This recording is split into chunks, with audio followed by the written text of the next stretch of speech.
Teman-teman semua, balik lagi di Kapia News masih membahas kasus Subang. Yuk kita bahas tentang satu hal yang mengenai Arigi ya teman-teman.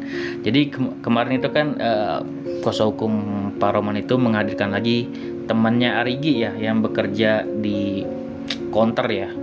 Dia kesaksian dia mungkin teman-teman sudah nonton mungkin di Asmara ya tentang kesaksian dan kejanggalan dari saksi tersebut. Bahwasanya dia pada saat malam tersebut nggak tidur, dan gua herannya nih memang jam-jamnya kok dia bisa tepat kayak gitu. Ini bahaya nih, bahaya kenapa? Bahayanya ini untuk saksi tersebut menurut gua, dan memang harus diperiksa secara mendetail.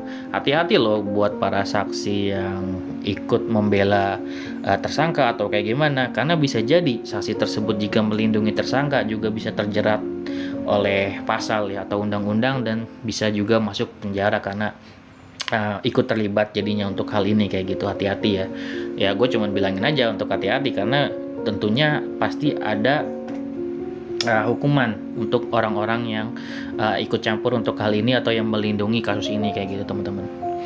Jadi menurut gue ya satu-satunya cara untuk membela Arigi dan mengungkapkan apa kata-kata dia benar itu harusnya dengan CCTV kayak gitu teman-teman. Kalau memang ada CCTV-nya coba dibuktikan kan gitu. Kalau misalkan suatu kesaksian nih dari orang lain ya yang mungkin tidak tahu hal ini tiba-tiba memberikan kesaksian kepada pihak kepolisian dan tidak ada bukti yang konkret, seperti teman-teman ketahui jika ada suatu kata-kata dari seseorang atau pernyataan seseorang tapi tidak ada buktinya, itu sama saja di depan hukum itu tidak pernah terjadi teman-teman. Jadi artinya kesaksian dari temannya ini tidak kuat gitu teman-teman. Jadi hal itu tidak bisa memungkiri bahwasanya Arigi ini ada di situ atau enggak kan kayak gitu.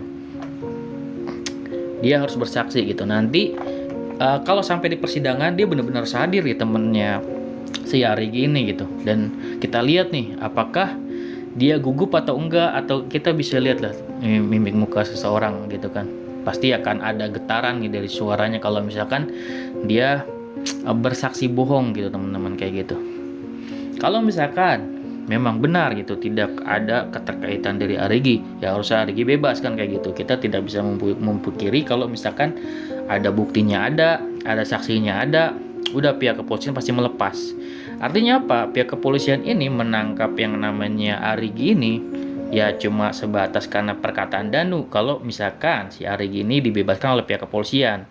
Artinya nama dari pihak kepolisian ini akan tercoreng teman-teman. Artinya dia asal menangkap kan kayak gitu, dan terang-terang ada alibi yang kuat dari Arigi.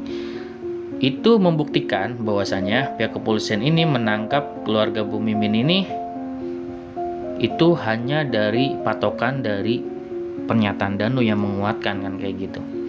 Namun tidak punya bukti-bukti lagi yang kuat kan kayak gitu. Itu bahaya sih menurut gua. Ini udah berapa hari nih? Pihak kepolisian cuma 20 hari loh waktunya.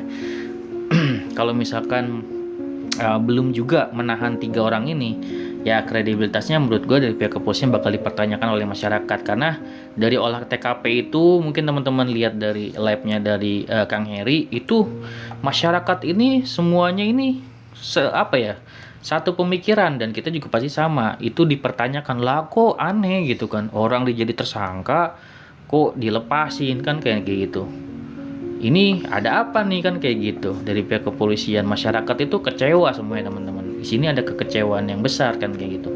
Ya kita nggak tahu ya dari pihak kepolisian ini maksudnya apa untuk melepaskan gitu kan. Apakah ada trik-trik tertentu ataukah ada memang pengen mengumpulkan bukti baru kan kayak gitu. Sebenarnya kita nggak tahu nih teknik-teknik dari kepolisian. Mungkin saja pihak kepolisian punya gaya baru, teknik baru yang lebih canggih agar saksi-saksi ini bisa terjerat masuk ke dalam perangkap kan kayak gitu teman-teman. Jadi teman-teman bisa berkomentar ya teman-teman, apakah kesaksian dari teman Arigi ini kuat atau enggak gitu kan. Teman-teman boleh komen di bawah.